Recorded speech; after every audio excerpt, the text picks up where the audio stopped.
Hello friends, welcome to Notebook Videos. In this video, we shall be covering liberalization and privatization with emphasis on reforms introduced in 1990 and the mechanisms used to frame the policies. So imagine this new country born out of the shackles of the British, plagued with limited savings and very low infrastructural growth in about 40 years of economic reforms. Since the first 5-year plan, although India had been able to achieve a few small steps in growth, most of it was a humongous task that had begun from stagnation. Majority of the reasons that led to the slow growth process were inefficiencies that lasted in the economy long after the British were gone. Running public sector enterprises was becoming a challenge because of low windows of taxation. Government expenditures were way higher than retrievable amounts of taxes from the citizens of India. The government borrowed from the banks and financial institutes to leverage funds in understaffed sectors.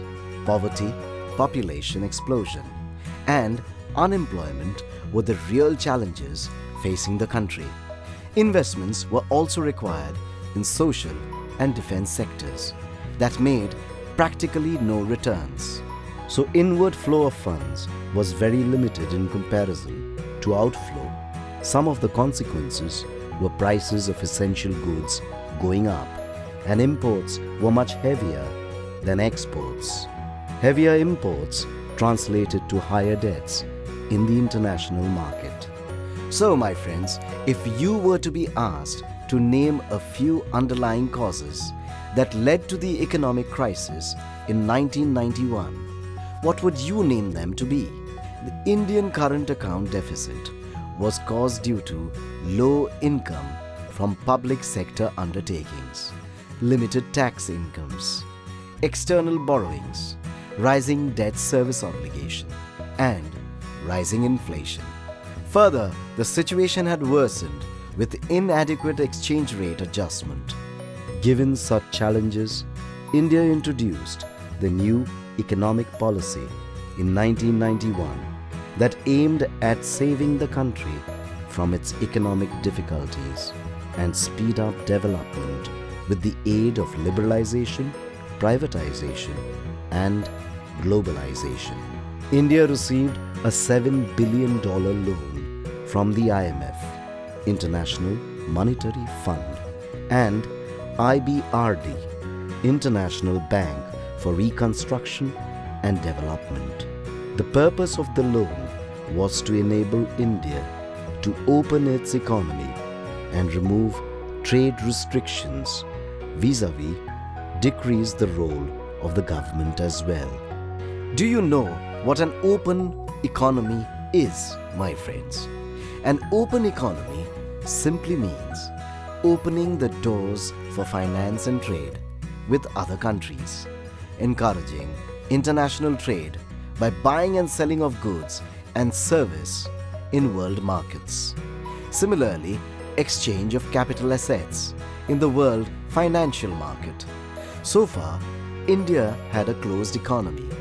Therefore, India launched the new economic policy to fulfill conditions of the loan and end the crisis that had merged. The country had to be saved with new reforms and policies to enable an open economy. Two most important issues that were addressed were the stabilization measures and structural reform policies through the new economic reforms in 1991. The first one, stabilization measures, targeted control of inflation and excessive deficits in balance of payments.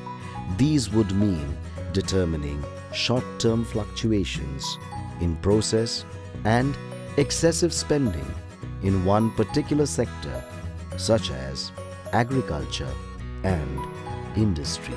Structural reforms would ensure long-term efficiency of the economy and enhancing internal competitiveness. Combining both The program was also referred to as the Structural Adjustment Program, or SAP, from July 1991. The principal tools used in the new economic policy were threefold: liberalization, privatization, and globalization. Under these three categories, several reforms were introduced. We shall be discussing all three of these policies step by step. Now, let's quickly go over the definition of liberalization so that we have an understanding when we discuss it. Let's hold on to the definition of globalization and privatization for a while and look at reforms under liberalization only in this video lesson. Liberalization means removing all unnecessary controls and restrictions like permits, licenses, quotas, etc. imposed by the government. Liberalization was therefore meant to open up the economy and reduce burdens caused due to existing rules and regulations. Starting with the first arm, liberalization would ideally involve opening up of the economy in the industrial, trade, fiscal, and the financial sector. Without the emphasis on any one of these sectors, the liberalization process would be incomplete. We will discuss some of the reforms introduced under each arm one by one. Deregulation of the industrial sector became one of the necessary objectives. Prior to deregulation, business starters had to get permission from the government to open or close a firm or produce goods. Some of these imposed regulations were found to slow down the economy and were removed. So there was removal of industrial licensing and registration, barring some industries such as the alcohol, cigarettes, industrial explosives, electronics, aerospace, etc. Only a few industries were reserved for the public sector, such as defense equipment and railway transport. In this new liberalized era, now the industries were free to diversify their production capacities and reduce the cost of production. Indian industries were also allowed to buy machines and raw materials from foreign countries to ensure their wholesome development. An increase in the investment limit was also brought about in the SSI. An upper limit of 1 crore was fixed so that these industries could improve machinery and efficiency. In 1991, a sharp devaluation of the rupee was undertaken to fix deficits in the balance of payments. This resulted in an increase in the foreign exchange. Trade reforms was usually done to restore balance of payment imbalances. The most important change conducted under trade reforms was abolition of restrictive trade practices. India tried to follow a regime of quantitative restriction on imports, which was not very conducive for the growth of the economy. Tight controls on imports and high tariffs always discourage free trade. Hence, the new reforms aimed at removing these tariffs.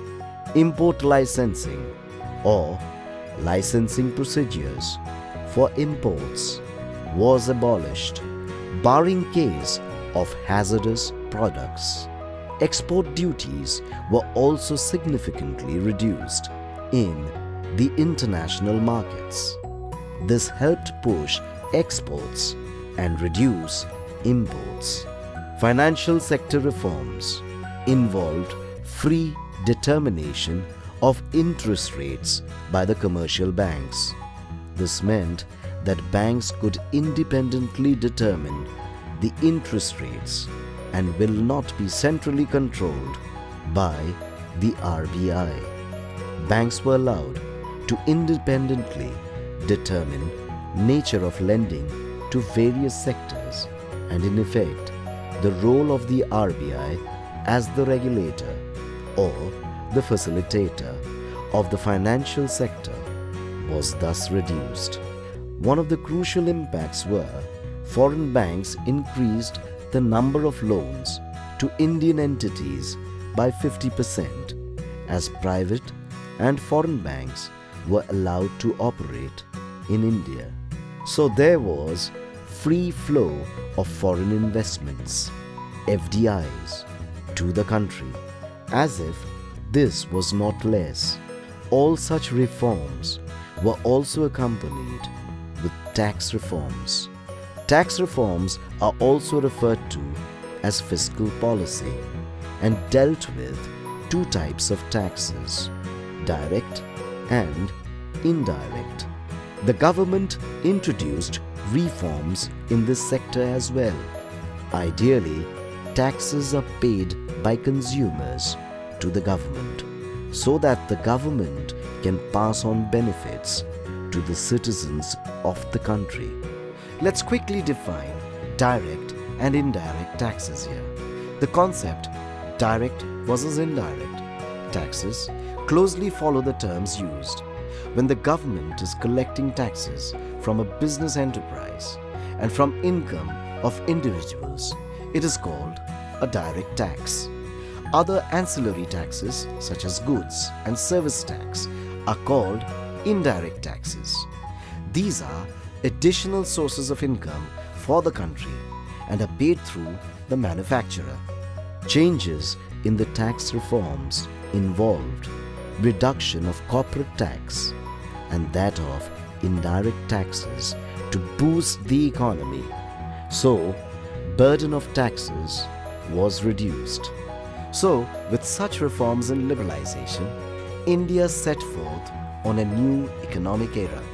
Apart from liberalization, the reforms included privatization and globalization, which shall be covered in the next video. For now, I hope you have enjoyed the video and make sure you watch the second part to get a full understanding on the chapter in economics. Thanks for watching Notebook Video.